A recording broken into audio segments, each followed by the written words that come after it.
Bom dia a todos, que a paz de Jesus, o nosso Mestre, continue presente nos nossos corações. Na manhã de hoje nós somos convidados a falar sobre a lei do trabalho, juntamente também com a lei da justiça. Para que a gente possa ter uma boa compreensão do tema da manhã, nós precisamos também ver os nossos conceitos em relação a Deus, nosso Pai, não é? No Velho Testamento, tanto em Levíticos quanto em Naum, por exemplo, nós vemos a imagem de um Deus ciumento e vingativo, que muitas vezes mandaria os exércitos contra os seus inimigos. Jesus, quando esteve entre nós, ele mudou esse pensamento para que nós pudéssemos melhor aceitar os ensinamentos que ele estava nos trazendo, não é? Então, o nosso conceito sobre a divindade, muitas vezes ainda está arraigado no nosso pretérito, pois séculos, milênios, passamos sempre pensando em que Deus estaria sempre vingando em cada um de nós, quando nós não conseguíssemos, de uma certa forma, trabalhar dentro daqueles ensinamentos que Jesus nos trouxe. E no Evangelho segundo o Espiritismo, no capítulo 1, nós vemos, não é, que Jesus disse: eu não vim destruir a lei, e sim cumpri-la. Jesus estava falando sobre as leis divinas. Em relação às leis de Moisés, que veio um tempo antes de Jesus, ele a modificou completamente, não é? Moisés se utilizava de uma lei utilizada pelo rei Talião, que veio antes de Moisés, olho por olho, dente por dente. Por que Moisés se utilizou dessa lei? Quando ele retirou o povo hebreu da escravatura egípcia, ele precisava conter a dureza de coração. E era comum entre eles se degladiarem, um provocar o desencarne do outro. Então, ali Moisés falou assim: aquele que ferir com espada, também deverá ser ferido com a espada. Então, para um povo ainda truculento, né, muito bravo, muito bruto, ele precisou segurar a dureza desse coração, justamente com leis mais firmes, trazendo do Velho Testamento ainda aquela imagem de Deus que, se não fizesse as suas vontades, ele sempre estaria vingando, né, de acordo com a necessidade de cada um. Então, quando nós começamos a olhar da forma como Jesus nos ensinou a ver Deus, nosso Pai, infinitamente bom e justo, e também olhando para as passagens, através das parábolas que ele nos ensinou, nós vamos ver então um Deus amoroso, infinitamente bom e justo, que sempre procura dar o melhor para cada um de nós. Então, como a lei do trabalho, a lei da justiça, a lei do ritmo, a lei da harmonia, a lei do amor, todas elas são leis divinas. Consequentemente, todas essas leis, elas são, de uma certa forma, benéficas para cada um de nós. Elas vêm nos auxiliar para a continuidade da nossa evolução. Desde os primórdios da nossa criação, nós estamos trabalhando intensamente para colaborar com a nossa evolução e também com a evolução do nosso planeta Terra. Fomos criados simples e ignorantes, em igualdade de condições. E adquirimos o conhecimento e o entendimento que temos hoje através do trabalho que nós desenvolvemos. Nós estamos trabalhando, praticamente, desde o momento em que nós fomos criados por Deus, nosso Pai. Passando por diferentes reinos da natureza, buscando o nosso conhecimento, a nossa evolução, nós estamos desenvolvendo um determinado trabalho. Tudo que tem vida significa que existe ali um trabalho. Então, Desde o momento que fomos criados, como já diz, nós estamos trabalhando. Às vezes pode quer dizer, agora eu sei então, porque eu estou sempre cansado, não é verdade? Faz milênios que eu estou trabalhando, não é? Mas nós estamos trabalhando não somente materialmente falando, como também moralmente falando. Nós estamos evoluindo através das ciências, das artes, e também estamos evoluindo, trabalhando interiormente, buscando uma transformação moral, buscando uma perfeição relativa, bem próxima da divina. Antigamente, no início da nossa evolução, nós tínhamos o trabalho como necessidade. Nós vamos procurar, então, retornarmos nos primórdios da nossa evolução, quando nós estávamos ainda num planeta totalmente materializado. Vamos começar a mentalizar, então, o homem das cavernas. Um trabalho individual, um trabalho que era feito para a sua própria subsistência, em busca da sua alimentação, e também um trabalho para, de uma certa forma, se defender daquilo que o planeta poderia oferecer de perigo para ele. Então nós estamos trabalhando instintivamente, não é? Buscando somente a procriação, o nosso sustento e, de uma certa forma, também nos defendermos das intempéries do tempo.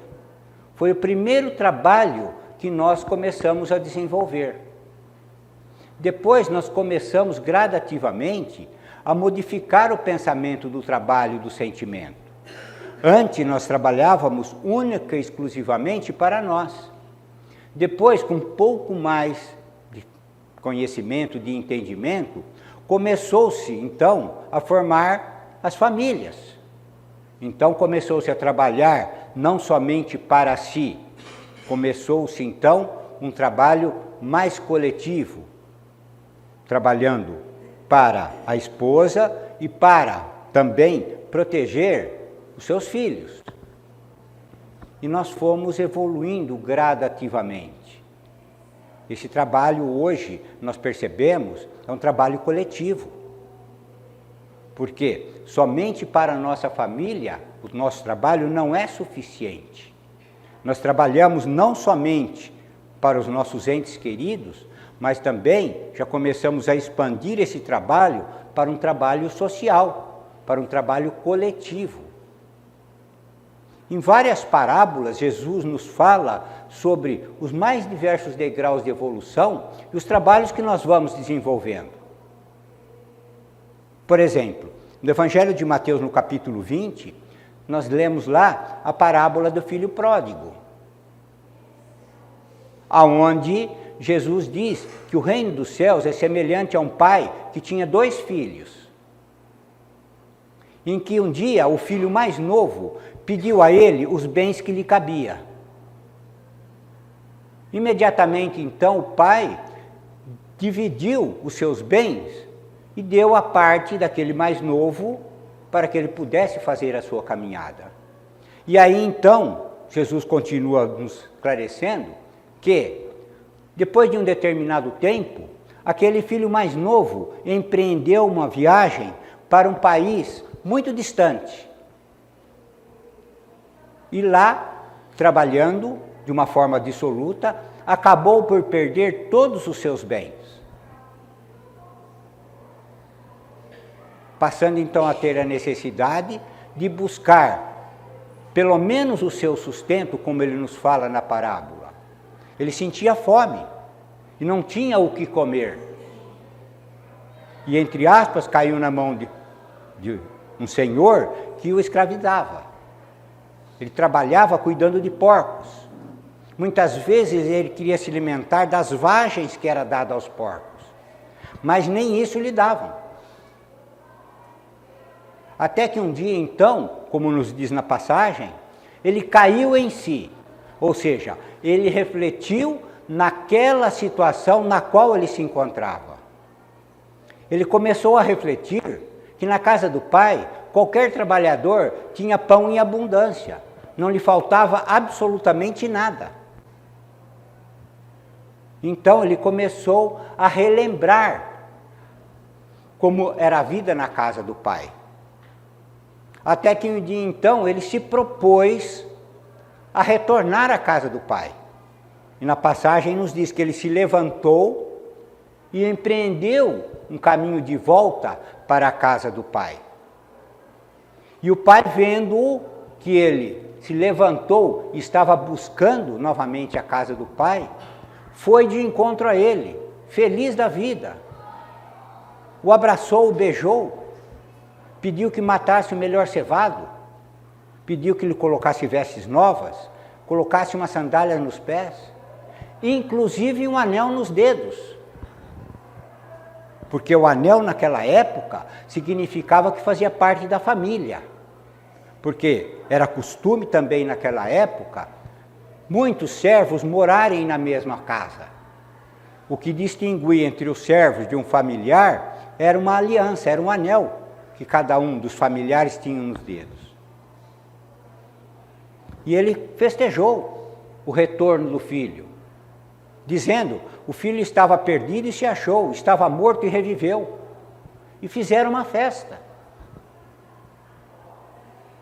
Depois de um determinado tempo, o filho mais velho, que também estava no campo, retornou. E quando ele chegou em casa, ele percebeu que havia uma festa. E ele então perguntou aos servos que estavam na porta o porquê daquela festa. E aí então o servo respondeu: o seu irmão mais novo estava morto e reviveu, estava perdido e se achou. Seu pai ficou muito feliz, pediu que nós matássemos o melhor cevado. Estamos fazendo uma festa comemorando o seu regresso.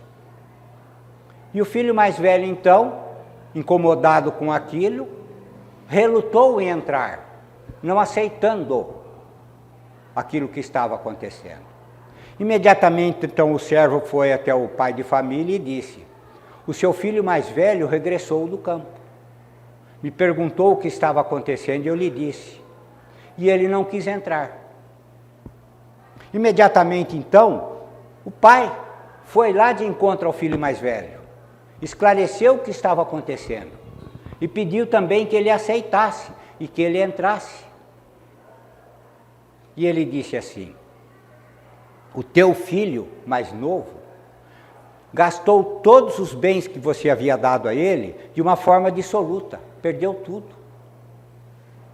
E você, quando ele regressa, faz uma festa. Eu que estive sempre ao seu lado, nunca me destes um cevado para que eu comemorasse com os meus amigos.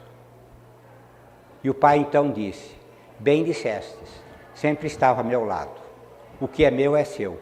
Não haveria necessidade de pedir. Você poderia utilizar para comemorar com os seus amigos. Por enquanto, entre e vamos comemorar então o regresso do seu irmão. Nessa passagem, Jesus ele fala sobre o trabalho individual. O trabalho que cada um de nós precisamos desenvolver durante a nossa caminhada. O filho mais novo representa aquele espírito recém-criado, que vai iniciar sua evolução, entre aspas, num país distante, numa terra longínqua, como nós. Saímos do plano espiritual e viemos para um planeta primitivo, que é o nosso planeta Terra, e fazemos parte dele. Já passamos por uma parte da evolução nossa e também do nosso planeta. Do primitivo, planeta material, hoje nós já estamos num degrau de expiações e provas. Com o nosso concurso, com o nosso trabalho que compete a cada um de nós, na colaboração da evolução do planeta, iremos levá-lo a um planeta de regeneração. Isso não está muito bem esclarecido no Livro dos Espíritos, na pergunta 132. Kardec pergunta qual que é o objetivo da encarnação, e os benfeitores amigos então respondem que era dar a oportunidade para que o espírito pudesse continuar a sua evolução, passando então a ter uma responsabilidade por colaborar com a evolução do planeta, aonde o espírito está ali encarnado. Então nós estamos tendo oportunidade para buscar o conhecimento, o entendimento, desenvolvendo as ciências, desenvolvendo as artes e, de uma certa forma, colaborando então também para a evolução do nosso planeta Terra. E isso aconteceu conosco, muitas vezes ainda acontece conosco do filho pródigo. Quantos bens o nosso Pai nos empresta quando reencarnamos? O Cristo nos falou, cada um de nós quando reencarna, o Pai dá a cada um de nós aquilo que nos é necessário para a continuidade da nossa evolução.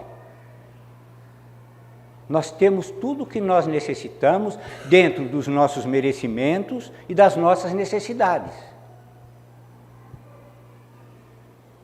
Muitas vezes não sabemos bem aproveitar essas oportunidades que nos são dadas. Vou fazer um parênteses aqui e lembrar, né, que André Luiz nos fala no livro No Mundo Maior, em que nós, dentro do degrau de evolução no qual nós nos encontramos, nós temos, poderemos dizer na nossa mente, 3 partes bem distintas. Uma parte que é a parte do subconsciente, em que ali estão armazenadas todas as nossas experiências pregressas. Tudo aquilo que nós já desenvolvemos na nossa evolução está gravado no nosso subconsciente. Nós poderíamos dizer que temos o térreo, que é a nossa consciência. É tudo aquilo que nós estamos desenvolvendo hoje, aprimorando hoje, melhorando a cada dia. Então faz parte do nosso dia a dia. Que um dia, quando isso já estiver fazendo parte das nossas ações, consequentemente será também arquivado no subconsciente.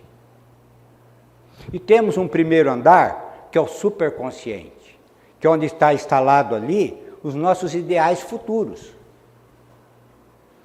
A nossa imaginação, o que nós estamos buscando, como nós entendemos o plano espiritual superior, nós estamos desenvolvendo ideias de como conseguir atingir esse plano espiritual superior.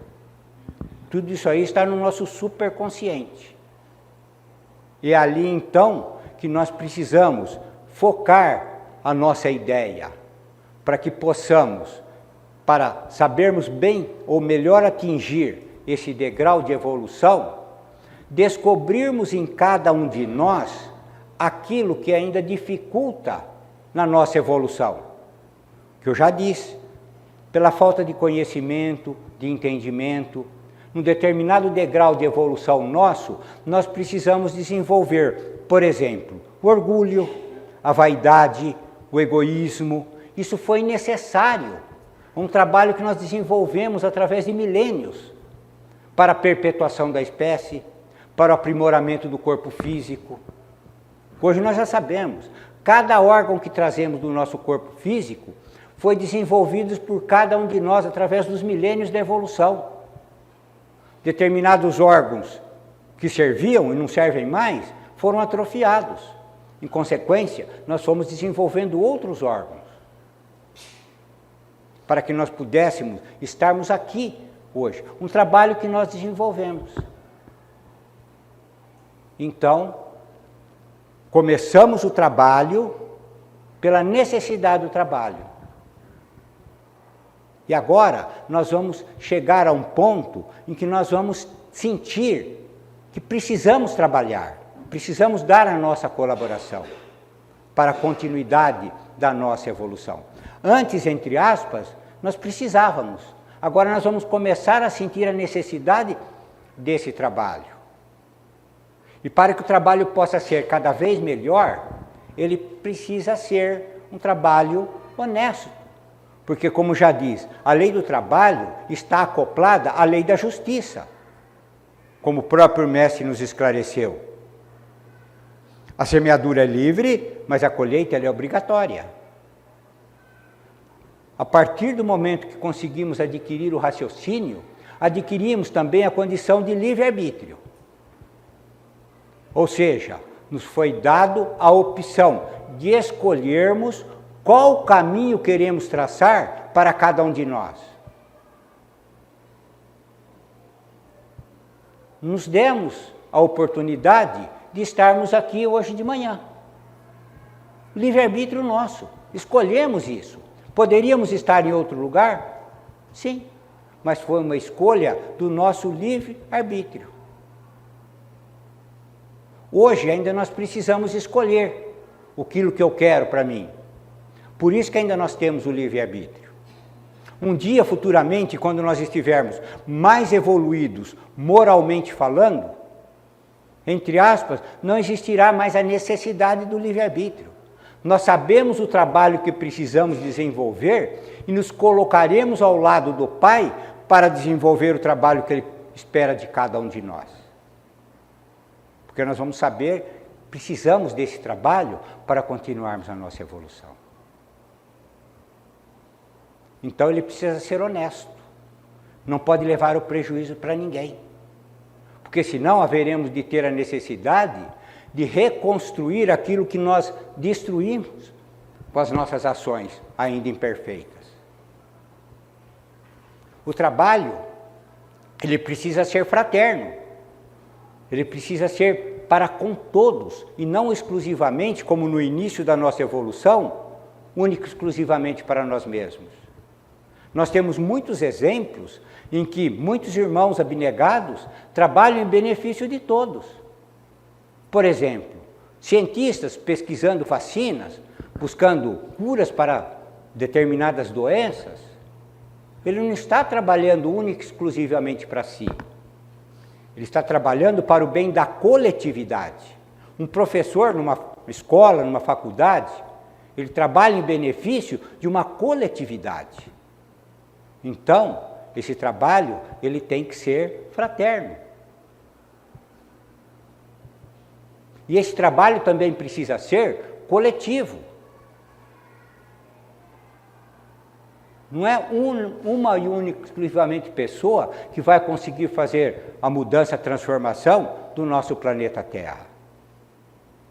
Quantos cientistas, em várias partes do mundo, por exemplo, trabalham na pesquisa de uma determinada vacina para o câncer? Nós não fazemos nem ideia. Em cada país, com certeza, tem algum cientista trabalhando. E o plano espiritual nos esclarece que quando o trabalho desenvolvido por esses cientistas possam chegar a um ponto final, possam encontrar uma cura, é porque a coletividade passou então a ter um merecimento dessa cura. Porque diante de todo o trabalho que nós desenvolvemos na nossa evolução, fomos criando elos uns com os outros. Cada um de nós tem, de uma certa forma, um determinado elo. Nós então, entre aspas, temos as provações individuais e temos também as provações coletivas, que afligem não somente, às vezes, um determinado estado, um determinado país, atinge toda a humanidade do planeta Terra. No tempo da Covid, por exemplo, da febre amarela, isso toca toda a coletividade.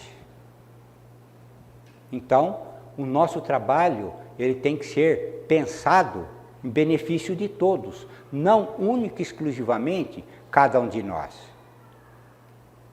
E para que a gente possa começar nessa conscientização, nós precisamos voltar lá no nosso subconsciente, onde nós desenvolvemos os nossos instintos, as nossas paixões, que muitas vezes isso nos impede da prática daquele sentimento de amor que cada um de nós já desenvolveu em si. Nós sabemos o que precisamos praticar. Kardec também nos esclarece, nós sabemos um caminho. Ele perguntou na pergunta 625 do Livro dos Espíritos assim: qual o tipo mais perfeito que Deus ofereceu ao homem para lhe servir de guia e modelo. É a resposta mais curta que nós temos no Livro dos Espíritos. Em algumas traduções diz assim: vede Jesus. Em outras traduções apenas Jesus. Ele perguntou guia. Por que ele perguntou guia? Guia é aquele que conhece o caminho. Já trilhou o mesmo caminho que nós estamos trilhando hoje. Ele passou pelo mesmo processo de evolução que nós estamos passando. Teve dor física? Teve dor moral? Teve, passou por dificuldades como nós estamos passando. Então, ele sabe o caminho que nós estamos seguindo, qual o caminho que nós seguiríamos. Saberia que nós iríamos, de uma certa forma, nos desviar dos seus ensinamentos, pois ele mesmo nos esclareceu no Evangelho de João. Ele diz assim: se me amais, guardai os meus mandamentos, e eu rogarei ao Pai, e ele enviará um outro Consolador. Ele, naquela época, ele era um Consolador, ele estava nos consolando. E ele sabia que futuramente nós precisaríamos ser consolados ainda. E Emmanuel, no livro Ao Caminho da Luz, ele fala que a partir do 3º século, o homem deixou das práticas interiores e buscou muito mais as práticas exteriores. Olha um ponto de reflexão para nós hoje. Como estão as minhas práticas? Muito mais exteriores ou estou já buscando muito mais as práticas interiores?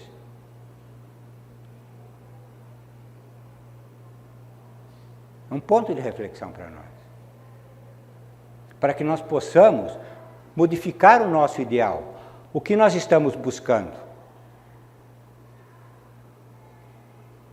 Voltando à parábola do filho pródigo, nós vemos então que o filho mais novo, inconsequente, perdeu tudo.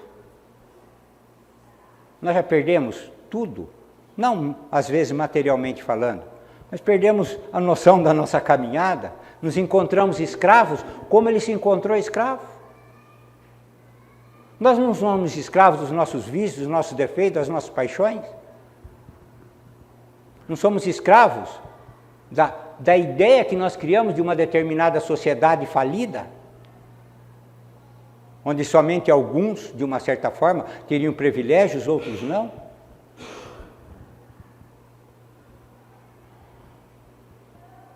Mas ele mostra nessa passagem que o Pai é amoroso, nos acolhe. Embora a gente venha fazer caca, como eu costumo falar, o Papai do Céu vai nos acolher, vai nos abraçar, vai ficar feliz que nós estamos regressando a Ele.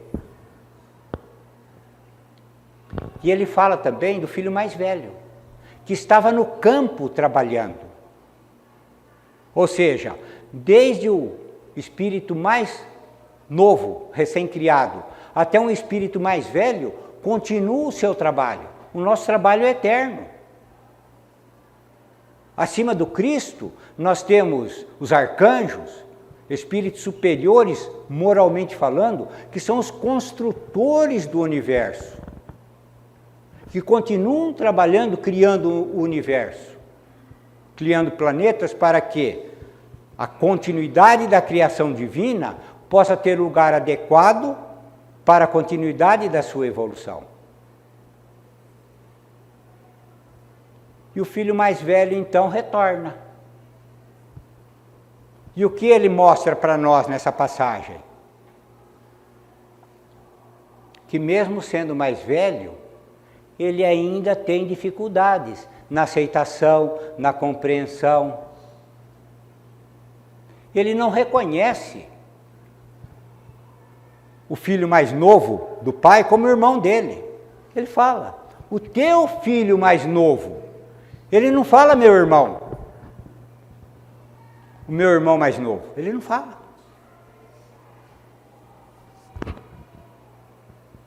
Nós falamos o meu irmão? Ou vemos no nosso próximo uma pessoa distante? Que hoje pode estar distante, por não fazer parte da mesma família consanguínea. Isso não quer dizer que não possamos ter sido entes queridos numa vida pretérita, ou talvez pela necessidade fazermos parte de uma família consanguínea futuramente. Quando Jesus conversou com Nicodemos, ele esclareceu. Nós não sabemos de onde o Espírito vem, nem para onde ele vai. De acordo com a necessidade, nós vamos estar num determinado ponto na nossa caminhada para a nossa evolução.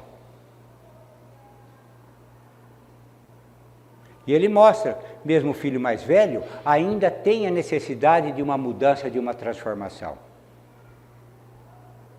Da mesma forma como muitas vezes nós vemos aqueles irmãos nossos que ainda praticam determinadas iniquidades, que nós já deixamos isso para trás, mas que faz parte da caminhada daquele nosso irmão. Nós precisamos aprender a respeitar, a compreender, sabermos como o próprio pai disse ao filho mais velho: tudo que é meu é seu, não precisa pedir. Podemos nos utilizar tudo daquilo que o pai nos oferece para facilitarmos a nossa caminhada, a nossa evolução. Não só o pai, como benfeitores amigos. Nós temos aí um legado só do Chico de mais de 400 obras.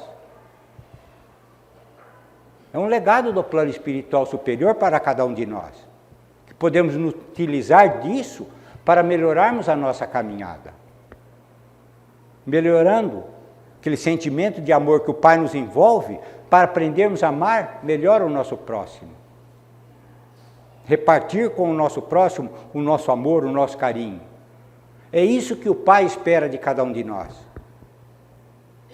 Como já falei, muitos já evoluímos intelectual e moralmente, materialmente falando, nos últimos 200, 300 anos. Quanto nós conseguimos colaborar com a evolução moral do nosso planeta Terra nesses mesmos 200 anos? Quantas mães levando as próprias filhas à prostituição? Quantos pais induzindo os próprios filhos ao furto, ao uso de drogas, à bebida e assim sucessivamente?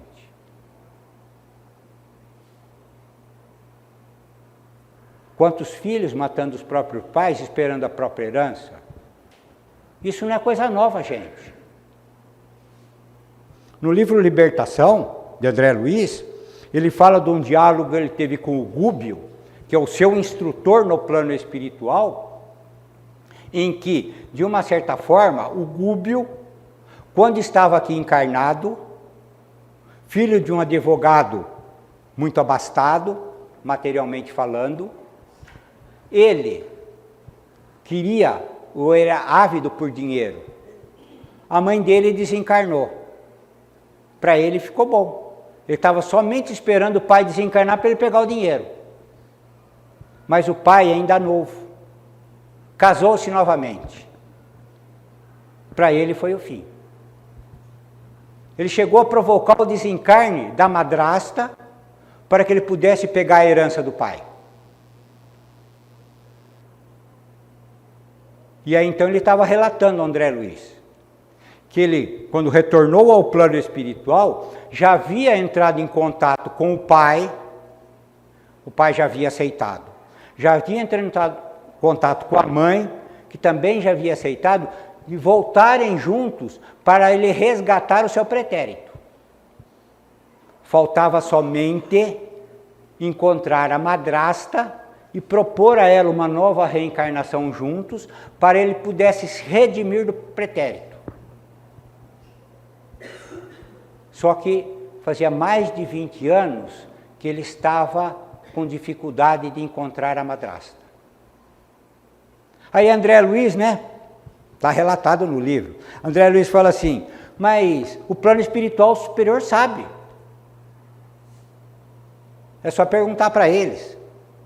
E ele responde para o André Luiz: não compete ao plano espiritual encontrar a madrasta, a minha madrasta. Compete a mim encontrá-la. Quantos tempo ele estava esperando uma nova oportunidade para se redimir do seu pretérito? E assim nós temos inúmeros relatos do plano espiritual, nessa busca desse trabalho. Então, quando nós trabalhamos com honestidade, nós trabalhamos com fraternidade, com coletividade, nós vamos colaborar melhor para a evolução do nosso planeta Terra, melhor para a evolução do nosso próximo. Porque o próximo também vai colaborar com a nossa evolução. Não vamos olhar única e exclusivamente para cada um de nós. Buscar o egoísmo na minha evolução, mas na evolução do todo. Entre o orgulho bom, que nos alavanca, e o orgulho que nos é prejudicial, que nos prende, é muito sutil essa diferença. O orgulho bom é aquele em que nós vemos, por exemplo, que nós podemos buscar conhecimento, buscar entendimento, melhorarmos a cada dia, para melhor poder colaborar. Diferente daquele orgulho que nos é prejudicial, onde eu vou buscar o conhecimento e entendimento para mostrar para o outro que eu sei mais que ele. Ao invés de ajudá-lo na sua evolução, humilhá-lo. É o mesmo orgulho. Depende de como nós trabalhamos com cada um deles. E as dificuldades para melhor trabalhar isso, mais uma vez, está lá no nosso subconsciente. O nosso instinto gravado no nosso pretérito. Em que muitas vezes, dentro do degrau que nós estamos de evolução, isso é natural. Nós ainda, os espíritos ainda muito animalizados, nós trabalhamos com os nossos instintos. Recebemos uma informação do exterior, imediatamente reagimos a ela, não é assim que acontece conosco? Depois a gente leva a reflexão e diz assim, se eu tivesse pensado eu não faria isso. Porque foi uma ação instintiva. Diferente de uma ação de um espírito mais espiritualizado, em que qualquer informação que recebe do exterior, primeiramente leva à reflexão, para que depois possa fazer ação, sem que traga nenhum prejuízo para ninguém. Jesus nos ensina isso na passagem da mulher adúltera. Trouxeram a informação a ele que uma mulher tinha sido pega em adultério. Disseram a ele, a lei de Moisés manda que nós a apedrejemos. Que tu dizes sobre isso? O que ele fez? Parou, se agachou e refletiu da melhor maneira possível como ele poderia auxiliar os dois lados. Não somente um lado. Ele poderia, entre aspas, ir do lado da lei de Moisés, a favor da cultura daquela época. Se Moisés manda apedrejar, apedreja. A responsabilidade era dele? Não. A responsabilidade era da lei de Moisés. O que ia acontecer? Alguns se tornariam homicidas, porque iriam provocar o desencarne daquela mulher. E ela, privada da vida física, não teria condições de continuar o seu aprendizado material. Então ele refletiu. Ele não deixou que muitos fossem homicidas e deu a continuidade de aprendizado para aquela mulher, no corpo físico, para continuar a sua evolução. Ele agiu fraternamente. Ele pensou na coletividade. O karma que aqueles irmãos estavam adquirindo no apedrejamento daquela mulher. Ele pensou assim. Quando ele fala do trabalho coletivo, no Evangelho de Mateus, no capítulo 20, e também no capítulo 20 do Evangelho segundo o Espiritismo, fala sobre os trabalhadores da última hora. Ele fala que o reino dos céus é semelhante a um pai de família, que tendo uma vinha e precisando fazer a colheita dessa vinha, saiu logo às primeiras horas da manhã para que ele pudesse angariar trabalhadores para que pudessem colher as suas uvas. E ele foi fazendo isso nas mais variadas horas do dia. O dia daquela época começava às 6 da manhã e terminava às às 6 da tarde. E ele fala que na 11ª hora, ou seja, 5 horas da tarde, vendo a necessidade de mão de obra para terminar a colheita, ele saiu novamente para chamar trabalhadores. E a todos os trabalhadores que ele chamou, ele combinou que pagaria 1 denário a cada um deles, independentemente do tempo que foi trabalhado. Teve uns que trabalharam mais. Por quê? Tiveram essa necessidade de um trabalho maior. Por exemplo, na nossa vida material, aquele que lesa o próximo, provoca o seu desencarne, por exemplo. Numa vida futura, ele terá que desenvolver um trabalho maior do que aquele outro que não fez isso, que procurou trabalhar fraternalmente. Isso é justo, é lei divina. A semeadura é livre, mas a colheita é obrigatória. Então, aquele que lesa o próximo, que trabalha levando prejuízo para o próximo, material, moral, ele vai ter um trabalho que desenvolver maior do que os outros. Não resta a menor dúvida. Porque é lei da justiça. Muitas vezes nós confundimos a lei da justiça divina com a lei de ação e reação dos homens, a lei de Newton. Para cada ação vai ter uma reação correspondente. Se nós formos levar nesse ponto, por exemplo, aqueles que provocaram milhares de desencarnes dos judeus teriam que desencarnar milhares de vezes. Não é assim?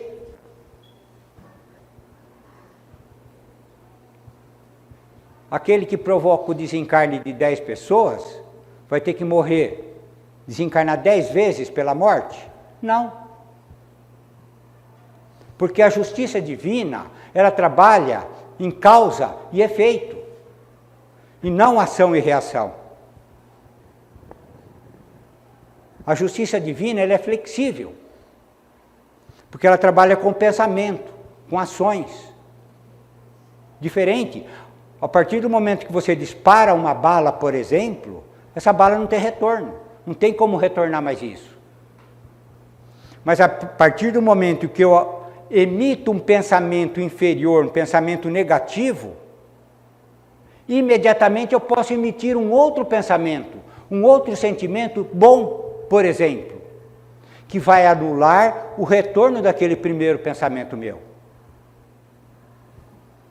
Isso é causa e efeito, ela tem uma flexibilidade.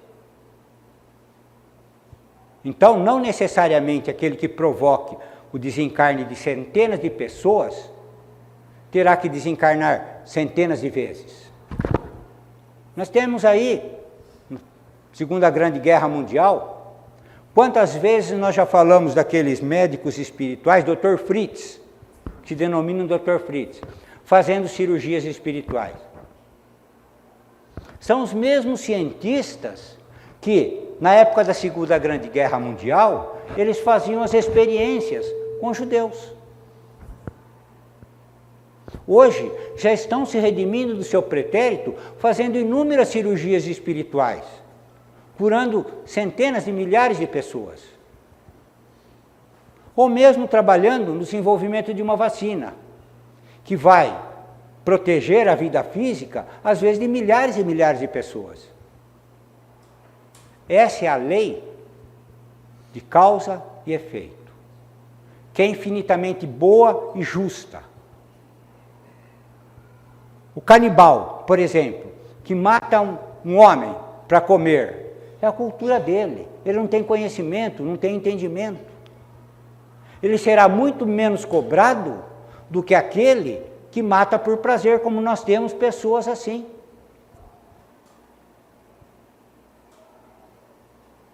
Eu conheço uma moça, já está mais ou menos com a minha idade, não era tão moça, não era tão moça mais.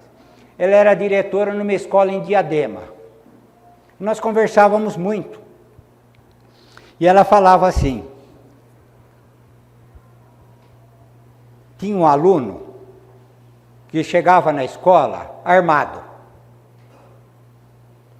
Puxava a gaveta dela, guardava o revólver, ia para assistir aula. Na hora de ir embora, ela pegava o revólver na gaveta dela, punha no bolso e ia embora para casa. E um dia, ele chegou sem revólver. Já tinha provocado desencarne, menor de idade naquela época, aquela região do ABCD lá é de fera. E aí então, ele veio sem arma na escola. E aí então ela perguntou, ué, você não trouxe arma hoje? Eu jurei para mim mesmo que nunca mais eu mato ninguém. Jovem. Sabe por quê? Mataram